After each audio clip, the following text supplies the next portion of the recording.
Now, the two-day lekgotla came in the wake of Ramaphosa's very public disagreement with Minister Lindiwe Sisulu.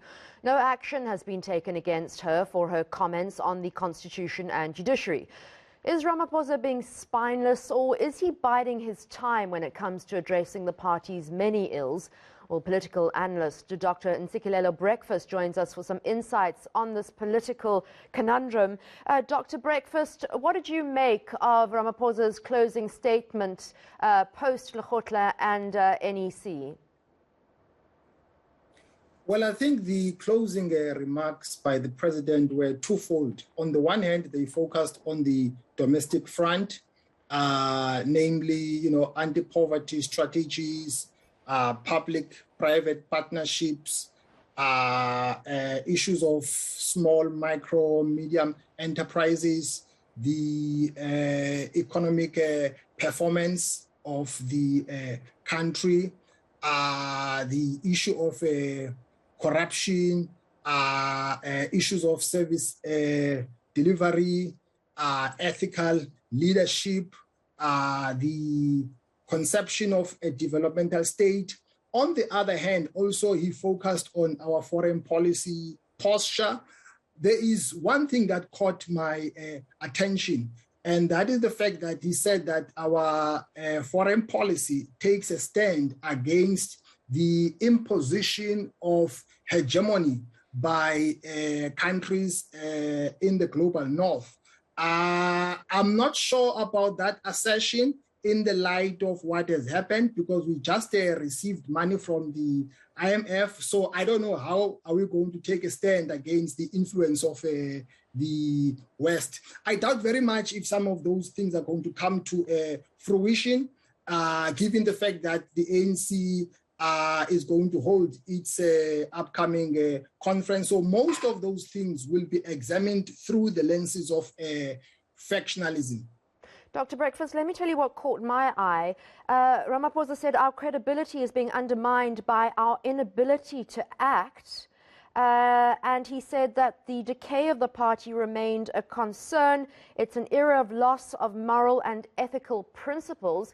Well, who needs to act here? We've got a tourism minister who's openly defied the president, called his communication team liars, and he looks like the one who has lost the game, and Lindiwe Sisulu is saying checkmate. Well, Anega, I get the sense that there have been people who have been mounting pressure on the president behind closed doors, that he needs to let go of the minister in question. On the other hand, the president is well aware that if he does that, it might be a project gone wrong, because that approach might backfire on him. We saw what had happened with former President Zuma when he was suspended, and then he projected himself as a victim and argued that he was being purged. So the minister can also employ the same strategy and bounce back with a bang, and maybe dislodge the president. So I think the president is being circumspect, and I'm sure he wants to manage the minister. Doctor, it seems to me that the president prefers to take a backseat approach to disciplining party members. Look at Ace Makashule, others who the NPA are dealing with, although he is supposed to have and shouldn't have any influence on the National Prosecuting Authority. But is he a victim of paralysis here, or do you think he is playing a long, silent game that we just don't possibly understand? I think, Aneka, the president is thinking strategically as opposed to be tactical, in the sense that he's well aware that in as much as, in theory, he has explicit power, which is accorded to him by the Constitution in terms of the prerogative powers that he has. On the other hand, he's also well aware that the minister has an implicit power which is attached to her personality. She's not a pushover.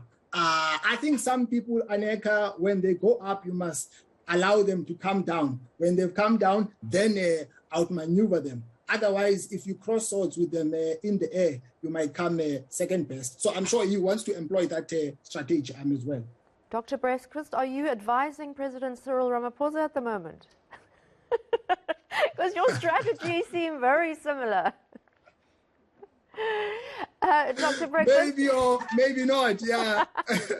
All right, diplomatic answer. Look, I mean, we're going to be seeing a lot of this kind of factionalism, infighting in the run-up to the ANC's elective conference. It's going to be a roller coaster of a year. Of course, Anyeka, but I think the political longevity of liberation movements, it tends to be affected by the issue of institutionalization of corruption. Throughout history, the ANC has had ups and downs, but the difference between then and now is that the conflict that has broken out has nothing to do with the strategic direction of the party. It has to do with who stands a chance to benefit the material gains. All right, thank you so much there to Dr. Ntsikelelo Breakfast, political analyst.